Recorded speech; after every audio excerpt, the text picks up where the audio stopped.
श्री रामचरितमानस जिस पंक्ति का आश्रय लेकर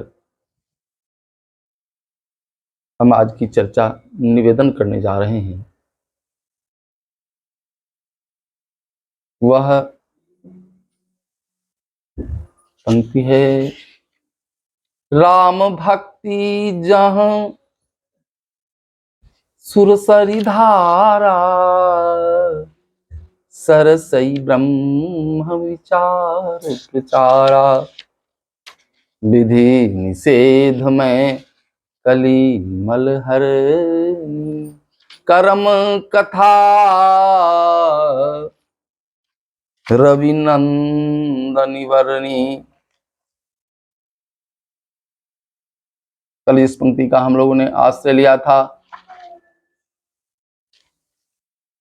श्री रामचरितमानस की। तीर्थराज जय जय समाज सुकर्मा,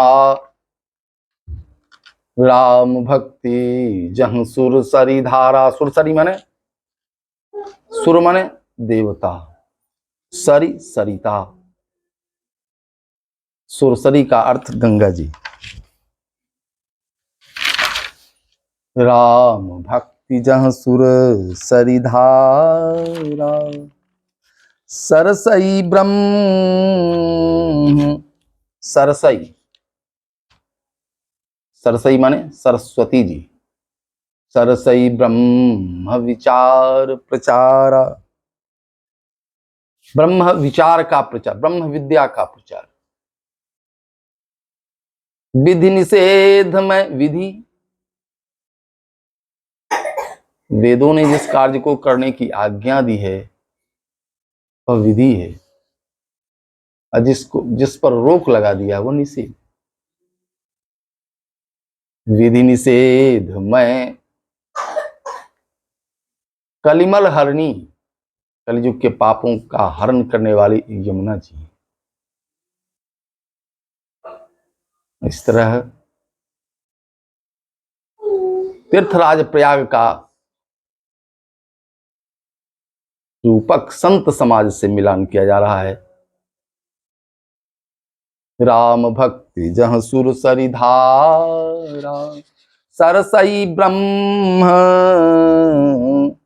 विचार प्रचारा। तीर्थराज प्रयाग में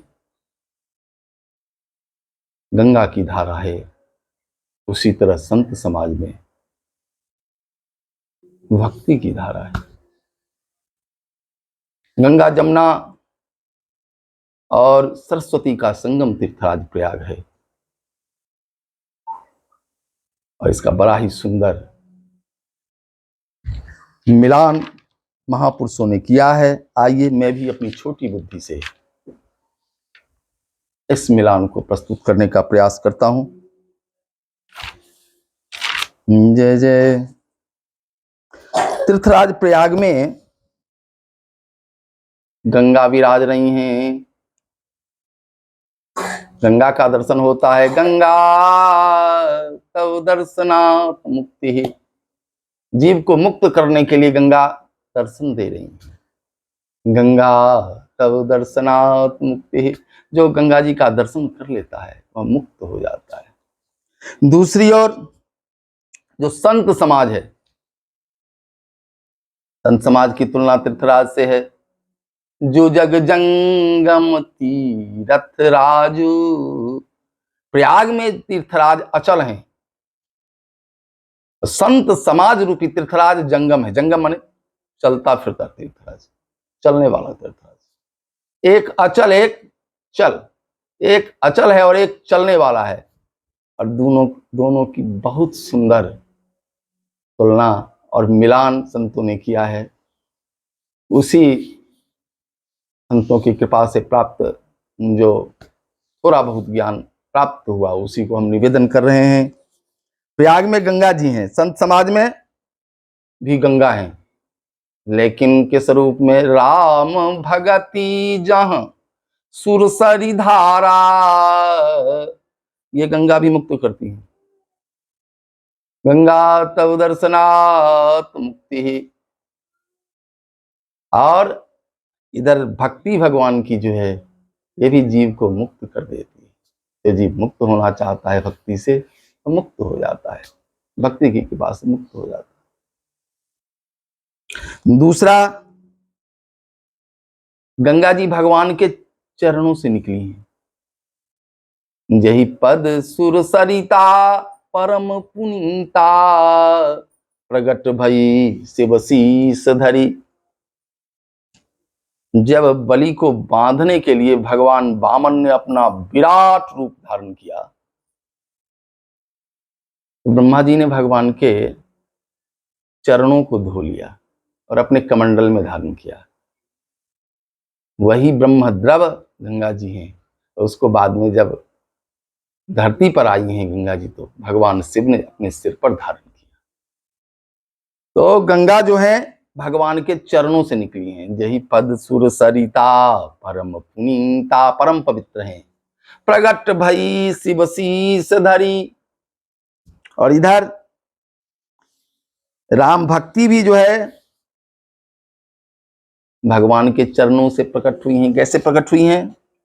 धर्मद्रवम ह्यपाम बीजम वैकुंठ चरणच्युतम। भगवान के चरणों का ध्यान करने से भक्ति की प्राप्ति होती है। तो भक्ति चरणों के ध्यान से, और गंगा जी निकली भगवान के चरणों से। तीसरा मिलान है। अब गंगा जी क्या करती हैं? ऊंच नीच मध्यम सबको पवित्र करती है। और इधर भक्ति महारानी भी सबको पवित्र करती हैं। कर्मनाश जल सूर सरी परई, यही को कहु शीस। कर्मनाशा के जल को भी गंगा पवित्र कर देती है।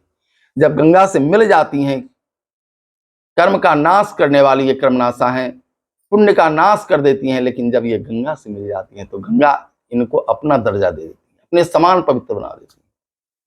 अधम से अधम भी गंगा में स्नान कर ले तो पाप मुक्त हो जाता है। पुण्यात्मा धर्मात्मा ऋषि महात्मा भी इसमें स्नान करते हैं, मध्यम कोट के लोग भी स्नान करते हैं, जो नीच प्रकृति के हैं वो भी स्नान करके पवित्र हो जाते हैं। इसी तरह भगवान की भक्ति जो है ये भी सबको पवित्र करती है। पाई न के ही गति पतित पावन, राम भजी सुन सठ मना। पाई किसने किसने पाया? गनिकाय अजामिल व्याध गीध गजादि खलतारे घना। आभीर जवन किरात खस स्वपचादि अति अघरूप जे। कही नाम बारक ते पिपावन, होहि राम नमामि ते। पाई न के गति, गणिका वैश्या पवित्र हो गई नीचे। अजामिल व्याध गीध, गीध पवित्र हो गया, पिता के समान भगवान ने सम्मान दिया गीध को। तो इस तरह ये भक्ति भी पवित्र करती है। भक्ति ऊंच नीच मध्यम सबको तारती है। अरे बारक राम, मानस जी में लिखा है कि एक बार जो भगवान के नाम को बोलता है वह स्वयं तो तरता ही है, दूसरे को तारने योग्य हो जाता है। लेकिन इस स्थिति तक पहुंचने के लिए भगवान के नाम का बहुत जप करना होता है, तब जाकर वह स्थिति होगी। गुरुदेव कहा करते थे कि एक बार नाम बोलने से संसार से तर जाना यह ईश्वर का धर्म है। भगवान में यह सामर्थ्य है कि एक बार जीव भगवान के नाम का उच्चारण करे और उसका बेड़ा पार हो जाए। जा सुनाम सुमिरत एक बारा, रे उतरही नर भव सिंधु अपारा। एक बार मात्र स्मरण करने से यदि कोई संसार सागर से उतर जा रहा है पार, तो यह ईश्वर का धर्म है, ईश्वर की शक्ति है। लेकिन जीव का धर्म क्या होगा? जीव को सतत भक्ति करनी चाहिए। जैसे एक पियक्कड़ से पूछिए कि कब तक पीना चाहिए, बोले जब तक जीना तब तक पीना, जब तक जियो तब तक पियो भले मर जाओ, लेकिन पियो, जब तक जियो तब तक पियो। इसी तरह भगवान के नाम का जप कीर्तन, ये जब तक जीवन है तब तक इसको करना चाहिए, सतत जपते रहना चाहिए।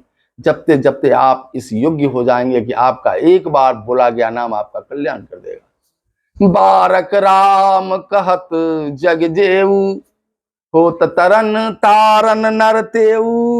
वह स्वयं तरता है और तारने योग्य हो जाता है। चौथा, गंगा जी शिव जी के मस्तक पर विराजती हैं। गंगा कहाँ विराजती हैं? शिव जी के मस्तक पर विराजती हैं। यशांक च विभाति भूधर सुता, देवापगा मस्तके। जिनके मस्तक पर यशांक च विभाति भूधर सुता, पर्वतराज पुत्री गंगा विराजती हैं। भगवान शिव के मस्तक पर भूधर सुता, देवापगा मस्तके। और भक्ति कहाँ विराजती है? भक्ति भगवान शिव जी के हृदय में विराजती है। शंकर हृदय भगति भूतल पर, शंकर हृदय भगति, हृदय रूपी धरती पर भक्ति विराजती हैं। पांचवा है गंगा उज्जवल है। गंगा का जल कैसा है? उज्जवल है। आप कभी प्रयागराज जाएंगे, जब कुंभ आदि के अवसर पर जब जाने का मुझे सौभाग्य मिला तो मैंने दर्शन किया। वहां गंगा जी, यमुना जी हैं। यमुना जी का वर्ण श्याम है। गंगा छोटी वर्ण है, यमुना बड़ी है। गंगा वेग से दौड़ती हैं। जब यमुना का दर्शन होता है तो गंगा वेग से दौड़ती हैं और यमुना जी तक पहुंच जाती है। यमुना जी वहां जो है सो अस्थिर दिखाई दे रही है और जाकर यमुना जी को प्रणाम करती हैं। तो गंगा जी धवल है। गंगा जी का जल कैसा है? उज्जवल। आज यमुना जी का जल श्याम। सविधि सितासित, सित असित, एक श्याम और एक उजला। सविध सितासित नीर नहाने,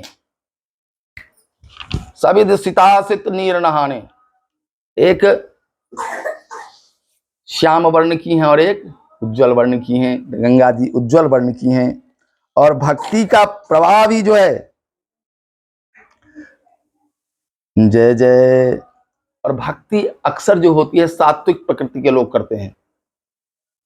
जो सात्विक विचार के हैं वे भक्ति करते हैं। और वह सात्विक रंग जो है यह उजला है या पीला है। श्वेत वस्त्रम पीत वस्त्रम वा, सात्विक रंग इसको कहा जाता है। अन्य रंग राजसी कहे जाते हैं, लेकिन ये रंग सात्विक रंग है।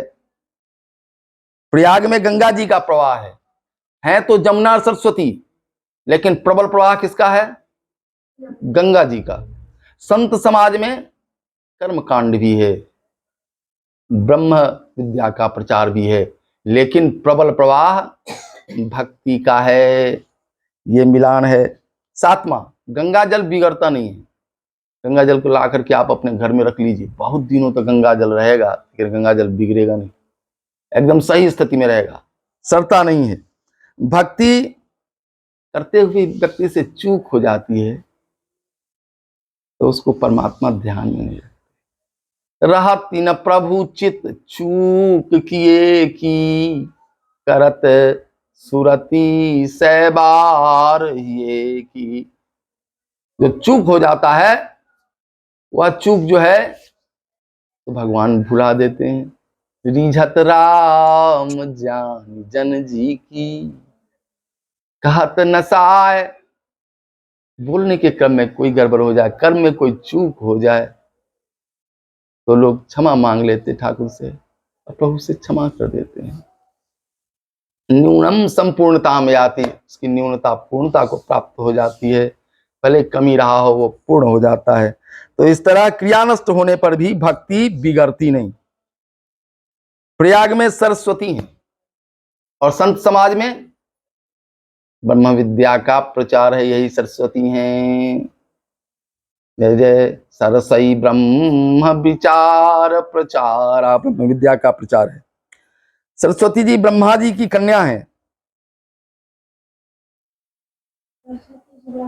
जो ब्रह्मा जी की पुत्री हैं, जो गंगा जी के साप से नदी रूप में हो गई हैं। ब्रह्म विद्या भी सर्वप्रथम ब्रह्मा ने अपने पुत्र अथर्वा को दिया, अथर्वा को इसका ज्ञान दिया। इधर ब्रह्मा जी की पुत्री हैं और उधर अथर्वा ऋषि को ब्रह्मा जी ने सर्वप्रथम इस विद्या का ज्ञान दिया। ब्रह्मा देवानां प्रथमा स्वयंभुवः विश्वस्य कर्ता भुवनस्य गोप्ता स ब्रह्म विद्यां सर्व विद्या प्रतिष्ठाम अथर्वाय ज्येष्ठ पुत्राय प्राह। अपने बड़े पुत्र अथर्वा को ब्रह्म विद्या का ज्ञान श्री ब्रह्मा जी ने दिया। सरस्वती गुप्त रहती, वैसे ही संत समाज में भक्ति और कर्म कांड के वर्णन के बीच ब्रह्म विद्या ब्रह्म विचार का कथन गुप्त रहता है। कभी कभी दिखता है, नहीं तो दिखता नहीं है। गंगा च यमुना चैव मध्ये गुप्ता सरस्वती तदग्रे भागो निःसरति सब सावेनी यत्र शोभते। गंगा और जमुना के बीच सरस्वती गुप्त है, दिखाई नहीं पड़ती है। और वहां से जब आगे जल निकलता है तो उसको त्रिवेणी नाम हम देते हैं। प्रयाग में यमुना जी। संत समाज में जो कर्म कथा है, कर्म कथा रविनंदन वर्णी, ये जमुना जी हैं। ये जमुना जी कौन है? ये सूर्य की पुत्री है। सूर्य के पुत्र यम हैं और सूर्य की पुत्री यमी, जिसको हम यमुना जी के नाम से भी जानते हैं। तो कार्तिक द्वितीया के दिन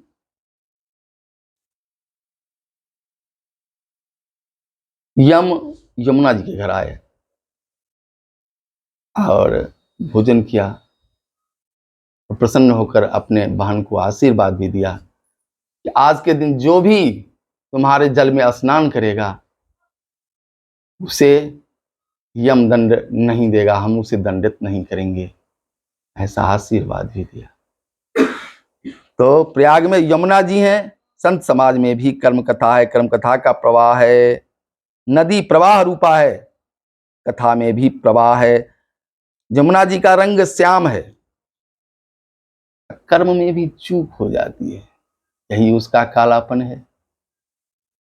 इसलिए बाद में सर्वम करोति निश्चिद्रम नाम संकीर्तनम हरे, सारे कर्म में जो त्रुटि रह जाती है उसको निश्चिद्र करने के लिए भगवान के नाम का संकीर्तन किया जाता है। यमुना जी कलिमल हरती हैं, कलयुग के पापों को हरती हैं और नित्य नैमित्तिक कैरेव दुरित क्षयमिति श्रुति है। और जो नित्य नैमित्तिक कर्म है यह भी क्या करता है कि कलिमल को हर लेता है। हमारे जीवन में जो पाप संताप है, प्रायश्चित प्रायः तपः प्रोक्ता अश्चित निश्चय उच्यते, प्रायः तपः संयुक्तो प्रायश्चित तदुच्यते। प्रायश्चित आदि कर्मों के द्वारा हम अपने पाप से भी विमुक्त होते हैं, उससे छुटकारा पा जाते हैं। प्रयाग में वेणी है और संत समाज में जो हरिहर की कथा है, भगवान भोलेनाथ की कथा है, भगवान हरि की कथा है। संत महापुरुष कहते हैं यह भगवत और भागवत की भी कथा है, ये भगवान विष्णु और हर की भी कथा, परम पवित्र कथा है जो हम लोगों को पवित्र करने वाली है। इस तरह संत समाज में भक्ति रूपी गंगा है और तीर्थराज प्रयाग में जो गंगा है ये गंगा हैं जो भगवान के चरणों से प्रकट हुई हैं। इस तरह भक्ति जो है ये सारे सुख की खान है, लेकिन बिना सत्संग के इसकी प्राप्ति नहीं हो सकती है। भक्ति स्वतंत्र है, सारे सुख की खान है, लेकिन बिना सत्संग के, बिना हरि कथा के इसकी प्राप्ति नहीं हो सकती है। जो भी नित्य सत्संग करेंगे या नित्य भगवान की कथा श्रवण करेंगे उसे भक्ति की प्राप्ति होगी, जीवन में वही सुखी हो सकता है, क्योंकि सुख की खान यहीं पर है, यहाँ से हट के कहीं सुख की खान नहीं है।